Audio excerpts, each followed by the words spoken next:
আজকে একটা কথা আছে বন্ধুরা তোমাদের জন্য, যে কথাটা হলো এই যে বহুত দিন থেকে ফেসবুক ইউটিউবে টুকটাক আমি কাজ করেই যাচ্ছি, ভালো লাগে না, মানে ডিলিট করে দিচ্ছি, সাপোর্ট করে না কেউ। আজকে তোমাদের আমি বলছি ইউটিউব চ্যানেলটা তোমরা একটু যদি সাপোর্ট করো, আমি রমজান মাসের কথা দিচ্ছি যে 1000 সাবস্ক্রাইবার যেদিনকে হবে সেই দিনকে তোমাদের 10 জনকে রিচার্জ করে দেওয়া হবে, ঠিক আছে?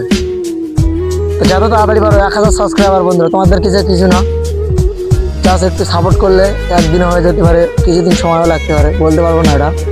কিংবা যেদিনকে তোমরা সাপোর্ট করে সাবস্ক্রাইব করে না কমেন্ট বক্সে নাম্বার দিয়ে যাবে, সেই দিনকে যেদিনকে 1000 সাবস্ক্রাইবার হবে সেই উচিত থেকে 10 জনকে বেছে কমেন্ট ভালোভাবে বেছে থাকবে, 10 জনকে রিচার্জ করে দেওয়া হবে। যদি না দেয় এই রমজান মাসে তোমাদের কথা দিচ্ছি ভাই, অবশ্যই 1000 সাবস্ক্রাইবার হলে 10 জনকে রিচার্জ করে দেবো, ঠিক আছে? এই এখানে আমি শেষ করলাম ভাই। বন্ধুরা একটু সাপোর্ট দিও আমাকে, ছোটো ভাই মনে করে।